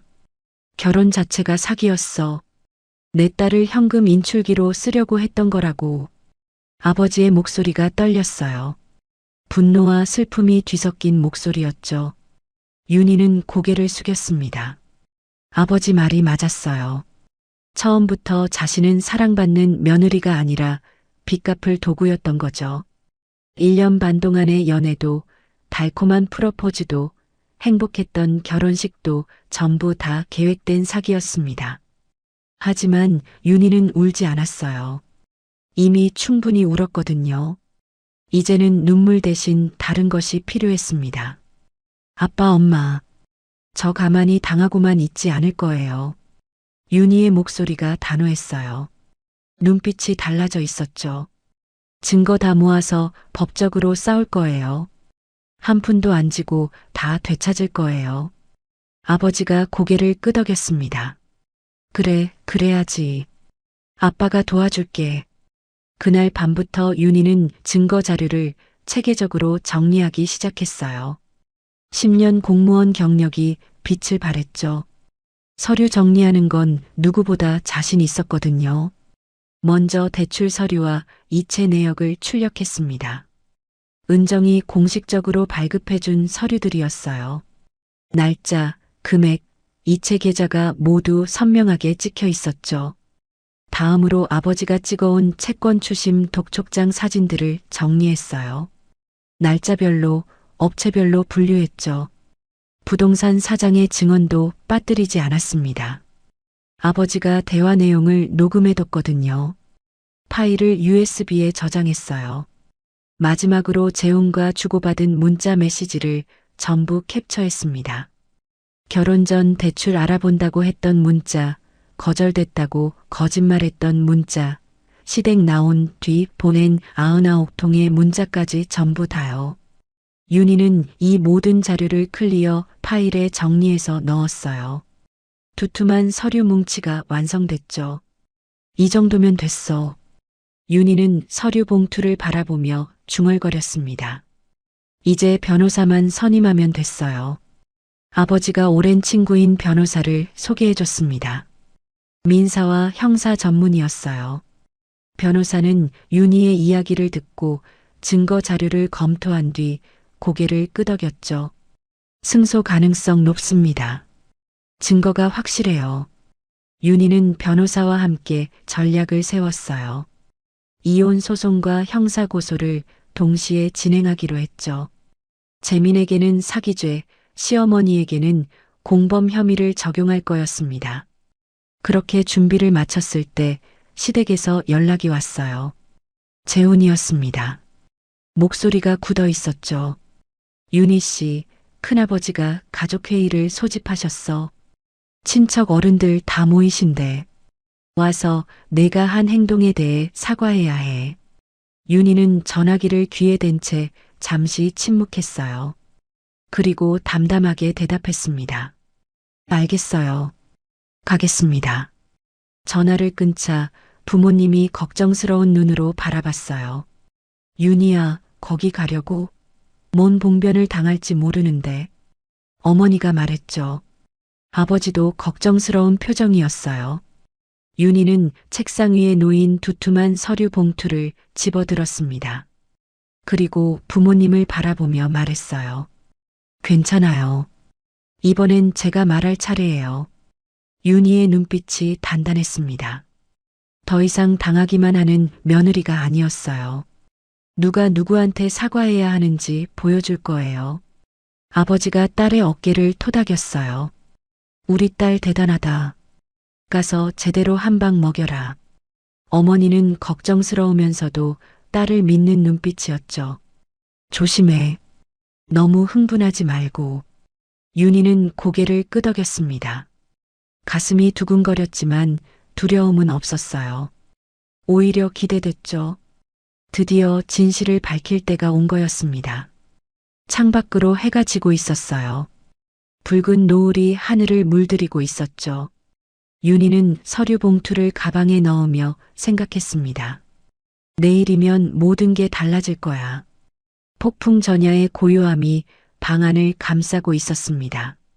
진짜 싸움은 이제 막 시작되려 하고 있었죠. 시댁에서 연락이 왔습니다. 친척 어른들을 모시고 가족회의를 열 테니 오라는 거였어요. 윤희가 한 행동에 대해 사과해야 한다고 했죠. 윤희는 전화를 받고 잠시 생각했습니다. 그리고 담담하게 대답했어요. 알겠습니다. 가겠습니다. 전화를 끊자 부모님이 걱정스러운 눈으로 바라봤습니다. 윤희야, 혼자 가려고? 위험하지 않겠어? 아버지가 물었어요. 윤희는 고개를 저었습니다. 괜찮아요, 아빠. 이번엔 제가 말할 차례예요. 윤희의 눈빛이 단호했습니다. 손에는 두툼한 서류 봉투가 들려 있었죠. 며칠간 꼼꼼하게 준비한 증거 자료들이었어요. 누가 누구한테 사과해야 하는지 보여줄 거예요. 가족회의가 열리는 날이 왔습니다. 윤희는 단정하게 옷을 차려입고 시댁으로 향했어요. 가슴이 두근거렸지만 발걸음은 흔들리지 않았습니다. 서류 봉투를 꼭 쥔 손에 힘이 들어갔죠. 시댁 현관문을 열자 거실이 한눈에 들어왔습니다. 소파와 의자가 빙 둘러 배치되어 있었고 친척 어른들이 10명 넘게 앉아 있었어요. 분위기가 무거웠죠. 한가운데 큰아버지 황만식이 앉아 있었습니다. 이른이 넘은 나이에도 눈빛이 날카로웠어요. 은퇴한 사업가답게 위험이 느껴졌죠. 시어머니는 큰아버지 옆에 앉아 있었습니다. 눈가가 붉게 충혈되어 있었어요. 울다 온 것처럼 보였죠. 남편 재우는 구석에서 고개를 푹 숙이고 있었고 재미는 어디에도 보이지 않았습니다. 윤희가 들어서자 모든 시선이 쏠렸어요. 친척들의 눈빛이 차가웠습니다. 수군거리는 소리가 들려왔죠. 저게 그 며느리야? 시집 온 지 보름 만에 가출했다며. 요즘 젊은 것들은 버릇이 없어. 윤희는 표정을 바꾸지 않았습니다. 거실 한가운데로 걸어가 섰어요. 큰아버지가 입을 열었습니다. 목소리가 낮고 엄숙했죠. 내가 서윤이냐? 네, 큰아버님. 앉아라. 윤희는 빈 의자에 앉았습니다. 서류 봉투는 무릎 위에 올려놓았죠. 큰아버지가 기침을 한 번 하고 말을 이었어요. 오늘 이 자리는 집안 문제를 정리하려고 모인 거다. 맏며느리가 시집 온 지 일주일 만에 가출이 뭐냐? 어른들 앞에서 똑바로 사과해라. 친척들이 고개를 끄덕였습니다. 윤희를 비난하는 눈빛들이었죠. 그때 시어머니가 손수건으로 눈을 찍으며 말했어요. 제가 뭘 그리 잘못했다고 며느리가 저를 이렇게 모함해요. 통장 맡기라고 한 것밖에 없는데 집을 나가버리다니. 밤잠도 못 자고 있어요. 목소리가 떨렸습니다. 눈물까지 글썽이고 있었죠. 영락없는 피해자의 모습이었어요. 친척 중 한 명이 윤희를 째려봤습니다. 젊은 것이 버릇이 없다. 시어머니한테 대들면 되겠냐? 그러게 말이야. 요즘 며느리들은 예의가 없어. 당장 무릎 꿇고 사과해야지. 사방에서 비난이 쏟아졌습니다. 윤희는 입술을 꾹 깨물었어요. 손에 쥔 서류 봉투가 구겨질 정도로 힘이 들어갔죠. 남편 재우는 여전히 고개를 숙인 채 한마디도 하지 않았습니다. 아내를 변호하는 말은커녕 눈도 마주치지 않았어요. 윤희는 천천히 자리에서 일어났습니다. 거실 안이 조용해졌죠. 모든 시선이 윤희에게 집중됐어요. 큰아버님, 그리고 여기 계신 모든 어르신들. 윤희의 목소리는 떨리지 않았습니다. 또렷하고 차분했죠. 누가 누구한테 사과해야 하는지 이것 좀 봐주십시오. 윤희는 서류 봉투를 열었습니다. 안에서 여러 장의 서류를 꺼내 큰아버지 앞 탁자 위에 펼쳐놓았어요. 이게 뭐냐? 큰아버지가 서류를 집어들었습니다. 눈을 가늘게 뜨고 내용을 읽기 시작했죠. 윤희가 차분하게 설명했어요. 첫 번째 서류는 시동생 재민 씨의 빚 내역입니다. 카드론 3천만 원, 대부업체 대출 1억 2천만 원, 불법 사채 6억 5천만 원, 총 8억 원이 넘습니다. 거실 안에 술렁임이 퍼졌습니다. 뭐, 8억? 재민이가 빚이 8억이라고? 코인 투자한다더니 사기였어? 친척들의 얼굴에 당혹감이 번졌어요. 서로 얼굴을 쳐다보며 수군거렸죠. 시어머니의 얼굴이 하얗게 질렸습니다. 입술이 파르르 떨렸어요. 윤희는 두 번째 서류를 가리켰습니다. 이건 제 명의로 실행된 대출 1억 5천만 원의 이체 내역이에요. 9개월 전에 제가 모르는 사이에 대출이 실행됐고 그 돈이 전액 재민 씨 계좌로 입금됐습니다. 큰아버지의 눈이 커졌어요. 서류를 들여다보던 손이 떨렸습니다. 이게 무슨 소리냐? 며느리 돈을 빼돌렸다고? 윤희는 고개를 끄덕였어요. 네.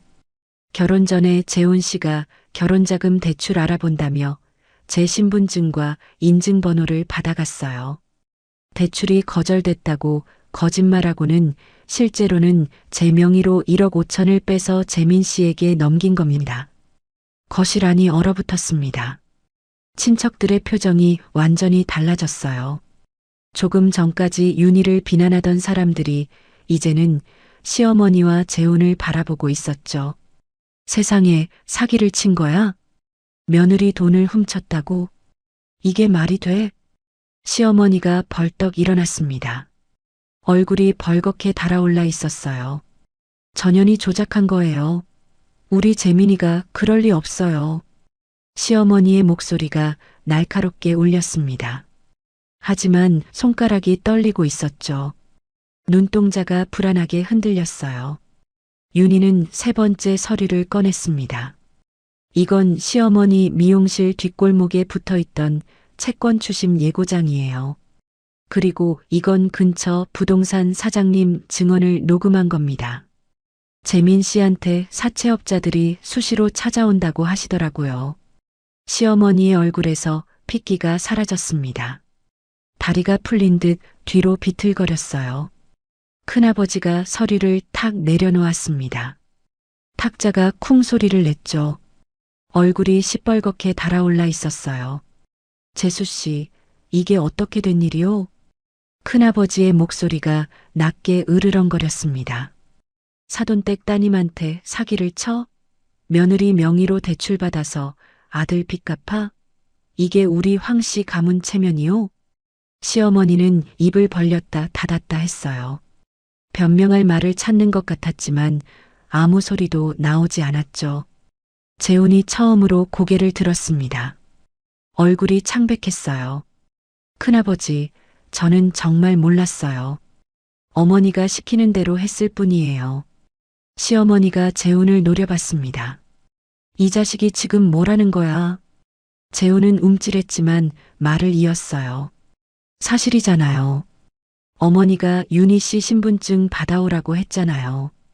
대출 서류 주소도 우리 집으로 하라고 한 건 어머니예요. 거실 안이 술렁거렸습니다. 친척들이 시어머니를 쳐다보는 눈빛이 싸늘하게 변했어요.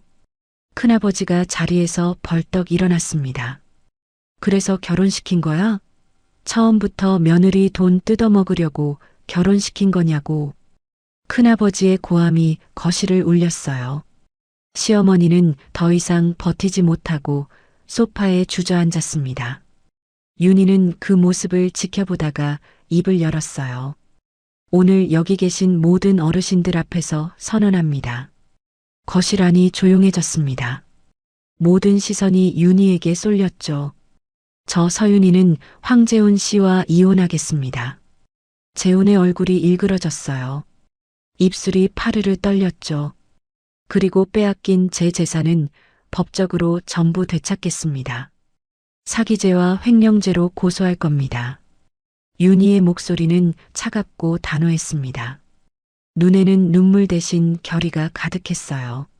시어머니가 갑자기 벌떡 일어났습니다. 얼굴이 일그러져 있었죠. 내가 감히. 시어머니가 윤희에게 달려들려고 했어요.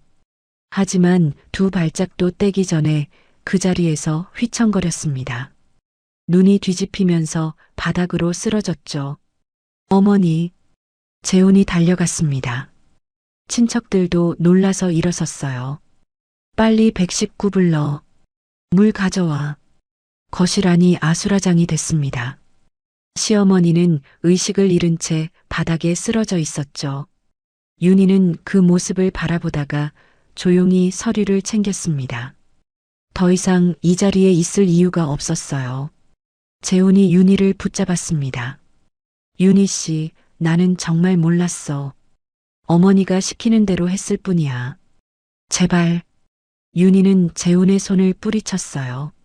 눈빛이 차갑게 식어 있었죠. 이미 늦었어요. 윤희는 돌아서서 현관으로 향했습니다. 뒤에서 재훈의 목소리가 들려왔지만 돌아보지 않았어요. 현관문을 열고 밖으로 나왔습니다. 햇빛이 눈부셨죠. 깊은 숨을 한번 들이쉬었어요. 가슴이 후련했습니다. 그동안 억눌렸던 것들이 한꺼번에 풀려나가는 기분이었죠. 윤희는 천천히 발걸음을 옮겼습니다. 이제 진짜 싸움이 시작되는 거였어요. 법정에서 끝까지 싸워서 되찾을 겁니다. 빼앗긴 돈도 짓밟힌 자존심도 전부 다요. 가족회의가 끝나고 며칠이 지났습니다. 윤희는 이혼 소송 준비에 들어갔어요. 아버지의 오랜 친구인 변호사를 선임했죠. 변호사는 소송에 필요한 서류들을 하나하나 챙기기 시작했습니다. 혼인관계 증명서, 가족관계 증명서, 주민등록등본. 이것들 먼저 떼와야 해요. 윤희는 구청에 가서 서류들을 발급받았습니다. 10년 넘게 일한 구청이라 업무 처리는 익숙했죠. 서류를 받아들고 변호사 사무실로 향했어요. 변호사가 서류들을 하나씩 확인하기 시작했습니다. 혼인관계 증명서, 가족관계 증명서를 차례로 넘기다가 갑자기 손이 멈췄어요. 잠깐만요. 변호사의 눈이 가늘어졌습니다. 서류를 다시 한번 자세히 들여다봤죠. 윤희 씨, 이거 보셨어요? 윤희는 변호사가 가리키는 곳을 봤습니다. 가족관계 증명서에 어머니 란이었어요. 시어머니 오말자의 이름 옆에 뭔가 이상한 점이 있었죠. 이게 뭐예요? 변호사가 설명했습니다. 남편 되시는 황재훈 씨의 친모가 따로 있네요. 오말자 씨는 계모예요. 윤희의 눈이 휘둥그레졌습니다. 계모라고요. 시어머니가 재훈의 친어머니가 아니라는 말이었어요. 무슨 말씀이세요? 그럴 리가요. 변호사가 서류를 윤희 앞으로 밀었습니다. 여기 보세요. 황재훈 씨의 친어머니는 32년 전에 돌아가셨어요. 재훈 씨가 5살 때죠. 그리고 1년 뒤에 아버지가 재혼을 했는데 그 상대가 오말자 씨예요. 윤희는 서류를 들여다봤습니다. 변호사의 말이 맞았어요. 재훈의 친어머니는 다른 사람이었고 오말자는 계모였죠. 그러면 재민 씨는요? 재민 씨는 오말자 씨가 재혼 이듬해에 낳은 친아들이에요. 재훈 씨와는 이복 형제인 거죠. 윤희는 머릿속이 복잡해졌습니다. 그제야 모든 것이 이해가 됐어요. 거실벽에 재훈 사진이 한 장도 없었던 이유. 시어머니가 두 아들을 대하는 태도가 그토록 달랐던 이유. 재훈이 항상 시어머니 눈치를 보며 움츠러들었던 이유. 전부 다 설명이 됐죠. 시어머니는 처음부터 재훈을 자기 아들로 여기지 않았던 거예요. 친아들 재민만 사랑하고 전처소생인 재훈은 차별했던 거죠. 32년 동안이나요. 윤희는 한참 동안 말을 잇지 못했습니다. 충격이 너무 컸어요. 집으로 돌아온 윤희는 방에 들어가 문을 닫았습니다. 침대에 앉아 생각에 잠겼죠. 재훈이 왜 그랬는지 조금은 이해가 됐어요. 5살에 친어머니를 잃고 계모 밑에서 자랐으니 얼마나 힘들었을까요? 인정받고 싶어서 평생 눈치를 봤을 거예요. 계모가 시키는 대로 하면 사랑받을 수 있을 거라고 믿었겠죠. 하지만 그렇다고 해서 재훈이 한 일이 용서되는 건 아니었습니다. 아무리 사정이 있었어도 아내를 속이고 돈을 빼돌린 건 범죄였으니까요. 윤희는 고개를 저었습니다. 동정심에 흔들리면 안 됐어요. 이미 결심한 일이었죠. 그로부터 며칠 뒤였습니다. 윤희가 친정에서 저녁을 먹고 있을 때 초인종이 울렸어요. 어머니가 현관문을 열었죠. 문 앞에 재훈이 서 있었습니다. 얼굴이 많이 야윈 모습이었어요. 눈 밑에 다크서클이 짙게 내려앉아 있었죠. 며칠 동안 제대로 먹지도 자지도 못한 것 같았습니다. 장모님, 윤희 씨 좀 만나게 해주세요.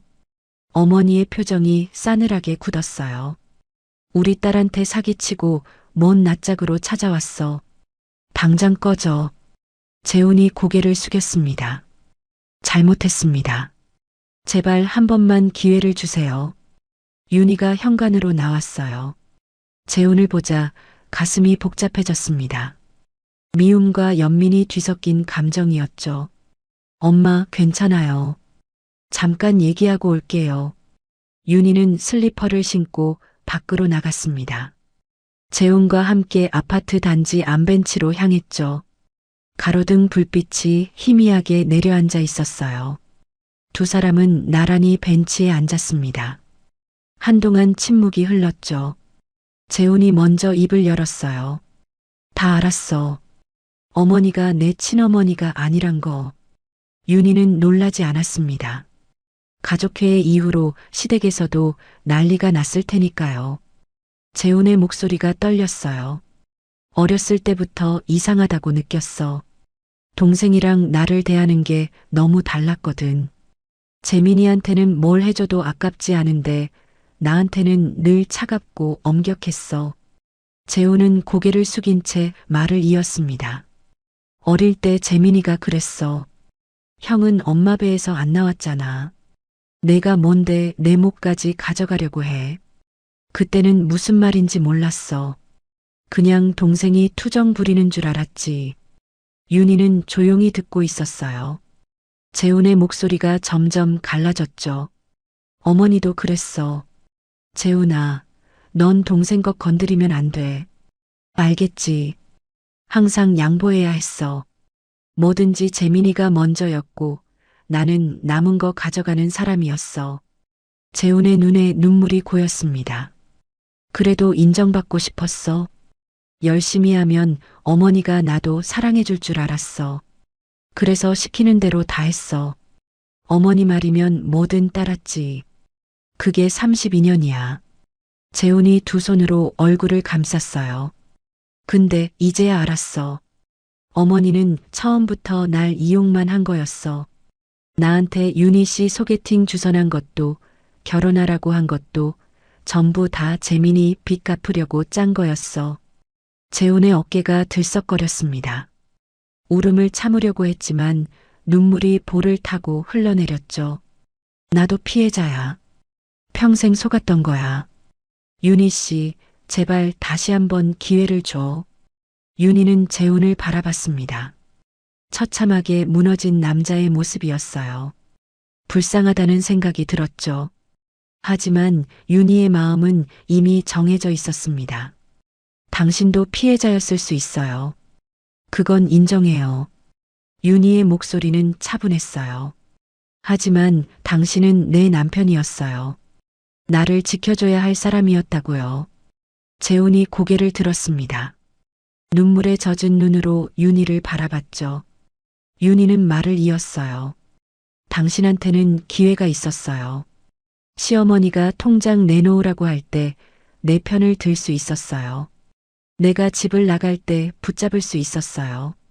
99통 전화할 때 한 번이라도 괜찮냐고 물을 수 있었어요. 윤희의 눈에도 눈물이 맺혔습니다. 근데 당신은 매번 나 대신 그쪽을 택했잖아요. 아내보다 계모를 선택한 건 당신이에요. 재훈의 얼굴이 일그러졌어요. 할 말이 없다는 표정이었죠. 미안해. 정말 미안해. 다 내 잘못이야. 재훈이 벤치에서 일어나더니 윤희 앞에 무릎을 꿇었습니다. 어두운 골목에서 37살 남자가 엉엉 울며 무릎 꿇은 모습은 처참했어요. 한 번만 기회를 줘. 다시 시작하자. 이번엔 진짜 잘할게. 윤희는 천천히 자리에서 일어났습니다. 재훈을 내려다보며 말했죠. 미안하다는 말, 이제 나한테 하지 말아요. 재훈이 고개를 들었어요. 당신 인생한테 하세요. 32년 동안 당신을 속인 그 사람들한테 하세요.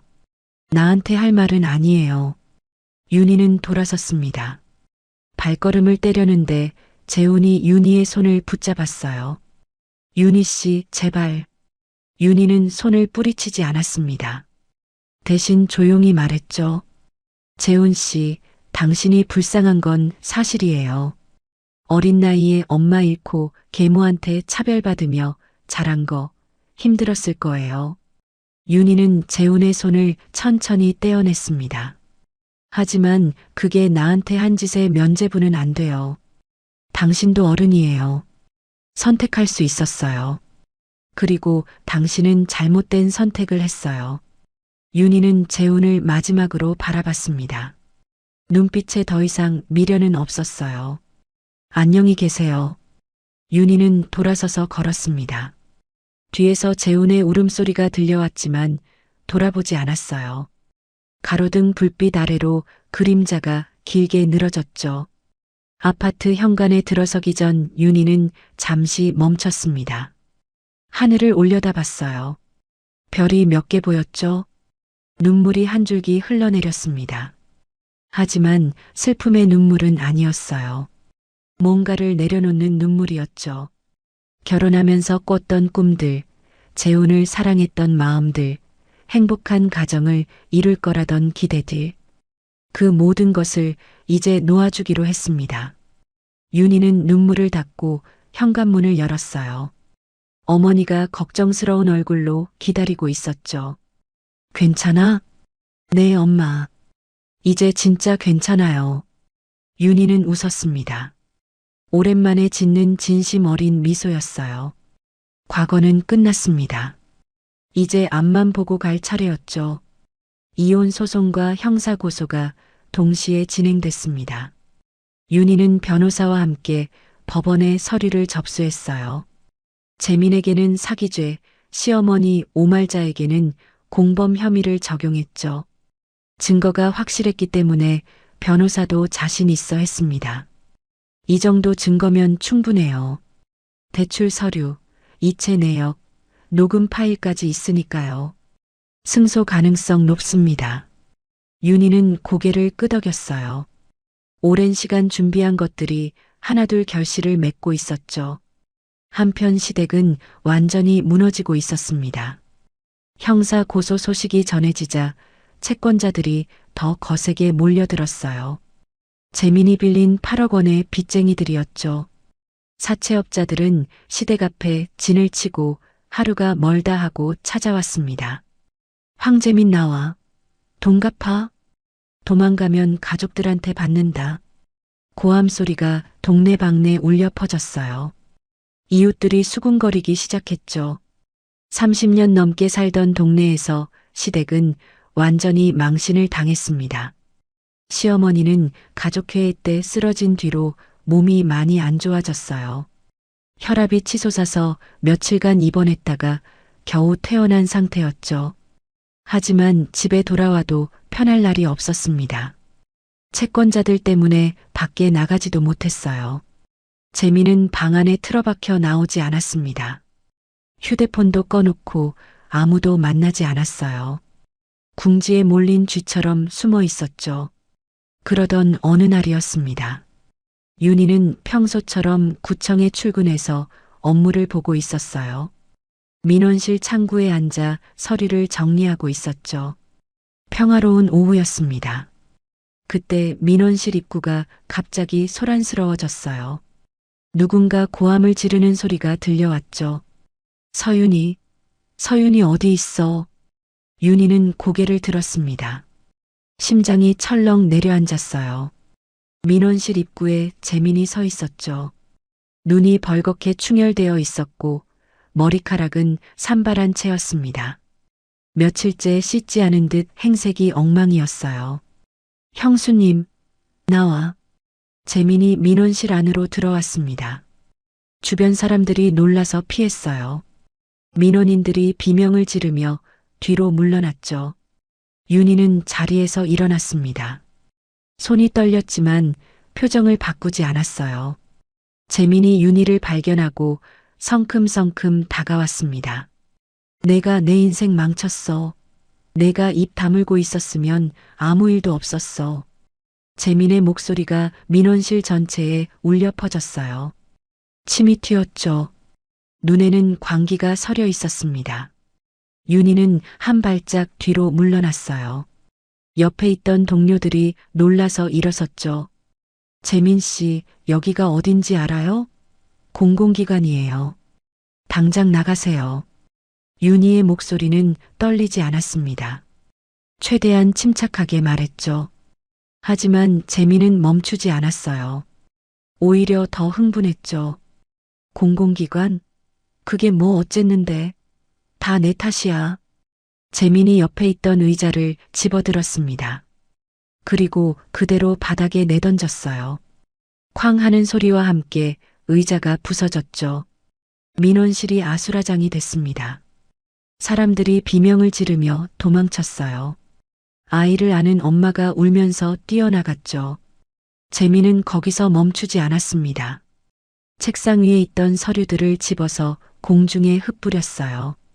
컴퓨터 모니터를 밀어서 바닥에 떨어뜨렸죠.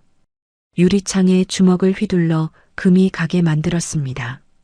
다 내 탓이야. 너만 아니었으면 이렇게 안 됐어. 재민이 윤희에게 다가왔어요. 손을 뻗어 윤희의 팔을 붙잡으려 했죠. 그 순간 윤희는 재빠르게 휴대폰을 꺼냈습니다. 녹화 버튼을 누르며 말했어요. 재민 씨, 지금 하는 행동 다 녹화되고 있어요. 그만두세요. 재민의 동작이 잠시 멈췄습니다. 하지만 곧 다시 미친 듯이 소리를 질렀죠. 녹화하면 뭐 어쩔 건데. 난 이미 끝났어. 다 끝났다고. 재민이 윤희의 휴대폰을 빼앗으려고 손을 뻗었어요. 윤희가 뒤로 피했죠. 그때 민원실 문이 벌컥 열렸습니다. 경찰이 들이닥쳤어요. 구청 경비원이 112에 신고한 거였죠. 경찰 2명이 재민에게 달려들었습니다. 움직이지 마. 손 들어. 재민은 저항했어요. 팔을 휘두르며 경찰을 밀쳤죠. 하지만 역부족이었습니다. 경찰이 재민의 팔을 꺾어 바닥에 제압했어요. 공무집행방해다. 현행범 체포. 재민의 손목에 수갑이 채워졌습니다. 바닥에 엎드린 채 재민은 계속 소리를 질렀어요. 다 전현 탓이야. 서윤이, 너 때문이야. 경찰이 재민을 끌고 나갔습니다. 민원실에는 부서진 의자와 흩어진 서류만 남았죠. 유리창에는 거미줄처럼 금이 가 있었어요. 윤희는 그 자리에 서서 떨리는 다리를 겨우 버텼습니다. 동료들이 달려와 윤희를 부축했어요. 윤희 씨, 괜찮아요? 다친 데 없어요? 윤희는 고개를 끄덕였어요. 목소리가 나오지 않았죠. 그제야 다리에 힘이 풀리면서 의자에 주저앉았습니다. 재민은 그날 바로 구속됐습니다. 기존의 사기죄에 더해 업무방해죄, 협박죄, 재물손괴죄, 공무집행방해죄까지 추가됐어요. 죄목이 줄줄이 붙었죠. 변호사도 손을 쓸 수 없는 상황이었습니다. 검찰은 재민에게 징역 3년을 구형했어요. 재판은 빠르게 진행됐죠. 증거가 너무 명확했기 때문이었습니다. 시댁은 완전히 무너졌습니다. 재민이 구속되자 시어머니는 충격으로 또 쓰러졌어요. 이번에는 뇌졸중이었죠. 응급실로 실려갔지만 상태가 심각했습니다. 오른쪽 반신이 마비됐어요. 말도 제대로 하지 못하게 됐죠. 미용실은 빚을 갚기 위해 헐값에 팔아야 했습니다. 30년 넘게 운영하던 가게였어요. 시어머니가 평생을 바친 곳이었죠. 하지만 어쩔 수 없었습니다. 채권자들이 몰려들었으니까요. 재호는 회사를 그만둬야 했어요. 어머니 병원비와 남은 빚을 갚으려면 더 많은 돈이 필요했죠. 중소기업 대리 월급으로는 턱없이 부족했습니다. 결국 재호는 건설 현장에서 막노동을 시작했어요. 새벽부터 밤까지 시멘트 포대를 나르고 벽돌을 쌓았죠. 불과 2달 전만 해도 깔끔한 정장을 입고 출근하던 사람이었습니다. 지금은 먼지 묻은 작업복을 입고 거친 손으로 삽을 쥐고 있었어요. 한편 동서 수지는 완전히 다른 행동을 했습니다. 시댁이 무너지자 수지는 본색을 드러냈어요. 더 이상 순종적이고 착한 척하지 않았죠. 어느 날 수진이 시어머니 병실에 찾아왔습니다. 침대에 누워있는 시어머니를 내려다보며 차갑게 말했어요. 어머님, 저는 이 집안이랑 더 이상 상관없어요. 재민 씨 감옥 가는데 제가 왜 같이 망해요? 시어머니는 입을 벌렸지만 말이 나오지 않았어요. 뇌졸중 후유증으로 발음이 어눌해졌거든요. 수지는 코웃음을 쳤습니다. 저는 제 인생 살 거예요. 이혼 서류 보낼 테니까 사인해서 보내세요. 수지는 돌아서서 병실을 나갔어요. 시어머니가 손을 뻗었지만 붙잡을 수 없었죠. 수지는 그 길로 시댁으로 향했습니다. 아무도 없는 집에 들어가 시어머니 방을 뒤졌어요. 베개 밑에 숨겨둔 비상금 봉투를 찾아냈죠. 현금 800만 원이었습니다. 시어머니가 평생 조금씩 모아둔 돈이었어요. 수지는 그 돈을 가방에 넣고 집을 나왔습니다. 그리고 그날로 연락을 끊었어요. 재민에게 일방적으로 이혼 서류를 보내고 완전히 사라졌죠. 며칠 뒤 재훈이 병원에 들렀다가 어머니에게 이 소식을 전했습니다. 어머니, 수진이가 돈 들고 도망갔어요. 비상금 800만 원이요. 시어머니는 천장을 바라보며 눈물을 흘렸어요. 말은 나오지 않았지만 온몸이 떨렸죠. 그토록 아꼈던 막내 며느리였습니다. 윤희보다 수진을 더 예뻐했어요. 통장도 안 받고 살갑게 대해줬죠. 그런데 정작 힘들어지니까 돈 들고 도망가 버렸습니다. 반면 통장 내놓으라고 구박하고 쫓아냈던 윤희는 어땠나요? 윤희는 적어도 돈을 훔쳐가지 않았어요. 자기 돈을 지키려고 했을 뿐이었죠. 시어머니는 천장을 바라보며 쓴웃음을 지었습니다. 눈에서 눈물이 흘러 베개를 적셨어요. 으흐. 알아들을 수 없는 신음소리만 새어나왔습니다. 후회의 눈물이었죠. 하지만 이미 모든 것이 늦어버렸습니다. 진짜 며느리는 내쫓고 가짜 며느리에게 배신당한 인과응보였어요. 병실 창문으로 햇살이 들어왔습니다. 하지만 시어머니에게 그 빛은 조금도 따뜻하게 느껴지지 않았어요. 차갑고 쓸쓸한 빛이었죠. 모든 것을 잃은 사람의 마지막 눈물이 베개 위로 스며들었습니다. 6개월간의 재판이 끝났습니다. 법원에서 이혼 판결이 최종 확정됐어요. 윤희는 판결문을 받아들고 법원 계단을 내려왔습니다. 하늘이 맑게 개어 있었죠. 오랜 싸움이 드디어 끝난 거였어요. 형사 재판도 마무리됐습니다. 재미는 사기죄와 여러 혐의가 합쳐져 징역 3년을 선고받았어요. 법정에서 끌려나가는 재민의 뒷모습은 처참했죠. 시어머니와 재호는 형사처벌 감경을 위해 합의를 요청해 왔습니다. 변호사를 통해 연락이 왔어요. 윤희 씨 상대 측에서 합의를 원합니다. 미용실 매각대금에서 윤희 씨 몫을 우선 변제하겠다고 해요. 윤희는 잠시 생각했습니다. 그리고 고개를 끄덕였어요. 합의하겠습니다. 단 조건이 있어요. 변호사가 물었죠. 어떤 조건이요? 원금 전액과 정신적 피해 보상금까지 받겠습니다. 그리고 부족한 금액은 재훈 씨가 분할 상환하는 걸로 공증 받을게요. 변호사는 윤희의 조건을 상대 측에 전달했습니다. 시댁에서는 받아들일 수밖에 없었어요. 거절하면 형사처벌이 더 무거워질 테니까요.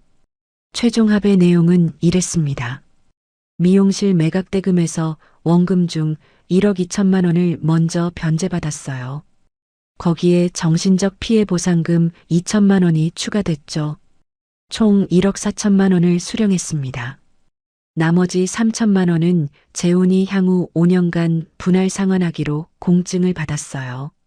매달 50만 원씩 꼬박꼬박 갚아야 했죠. 윤희는 통장에 찍힌 1억 4천만 원을 확인했습니다.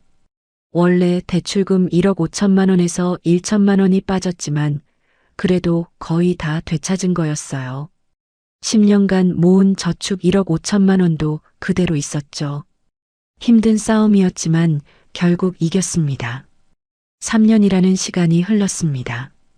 윤희는 많이 달라져 있었어요.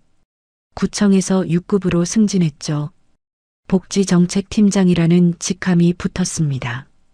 팀원 5명을 이끄는 리더가 된 거예요. 팀장님, 이 서류 검토 부탁드려요. 팀장님, 회의 준비 다 됐습니다. 팀원들이 윤희를 존경하는 눈빛으로 바라봤어요. 윤희는 꼼꼼하고 공정한 상사였거든요.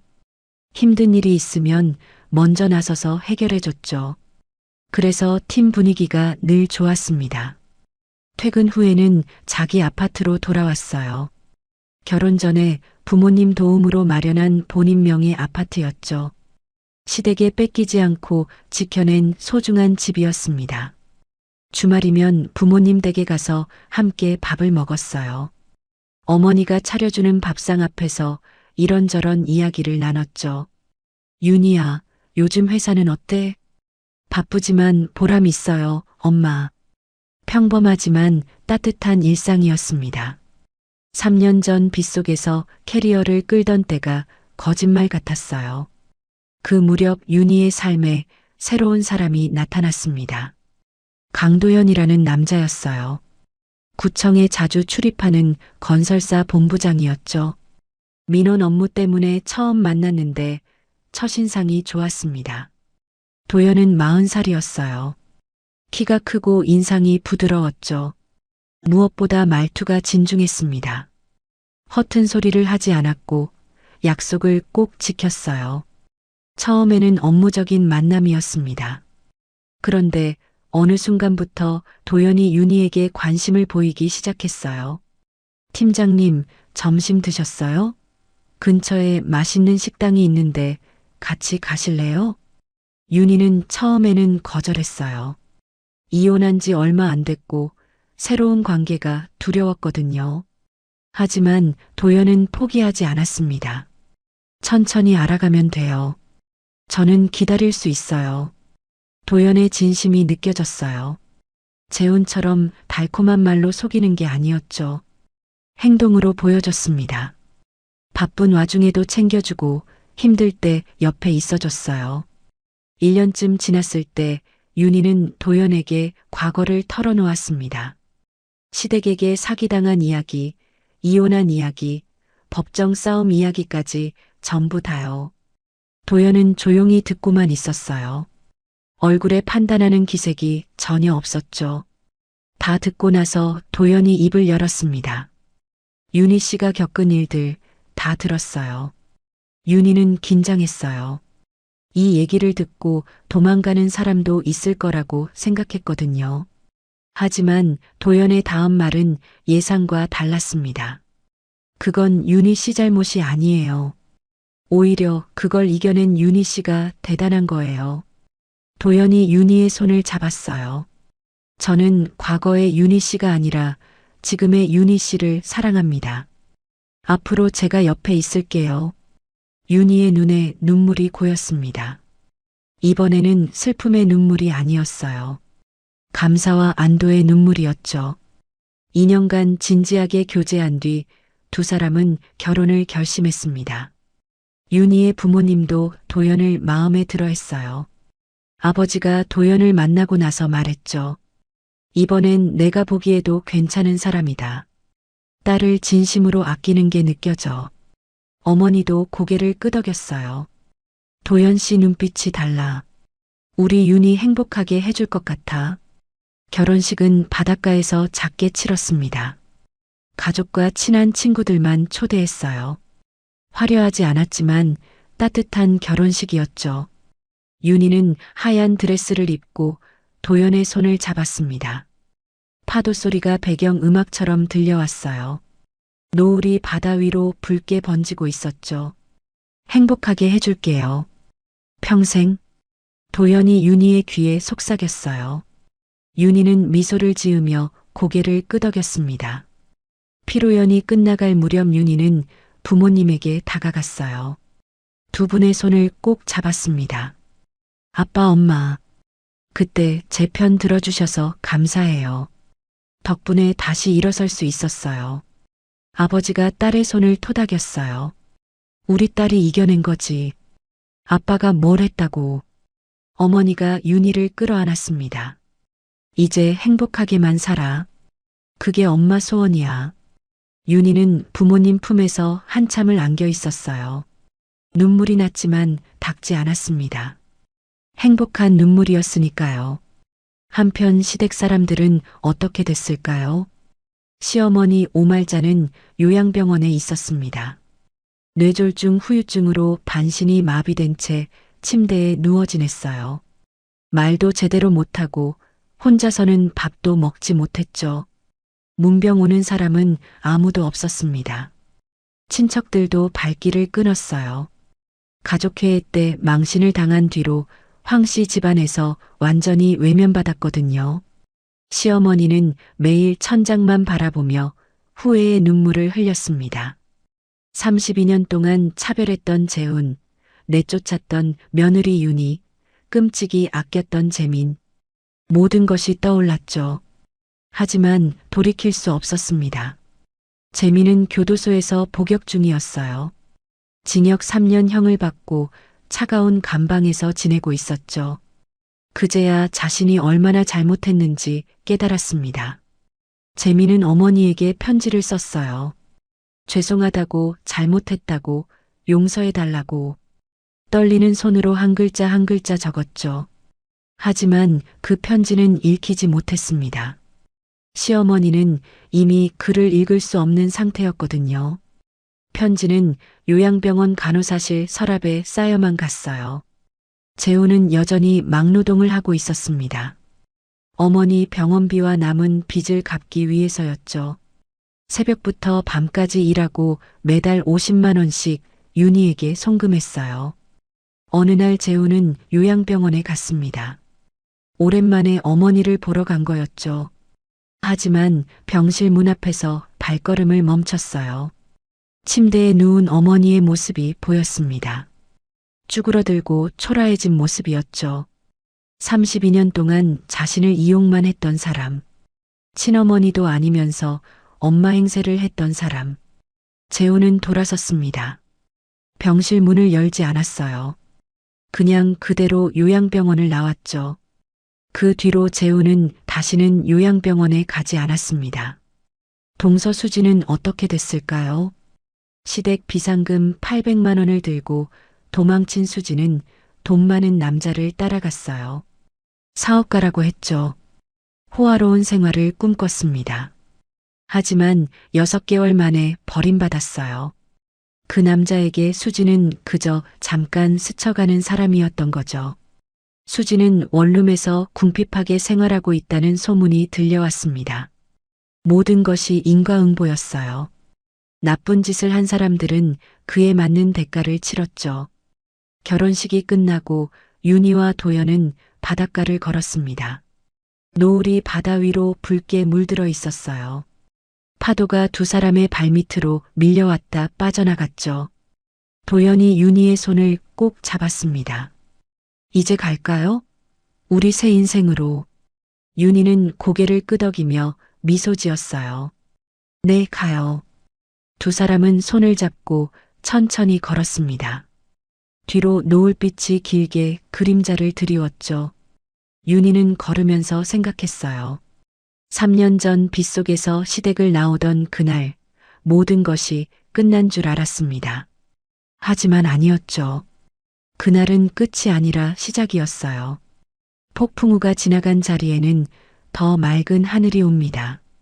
윤희는 그걸 믿었고 그래서 이겨낼 수 있었어요.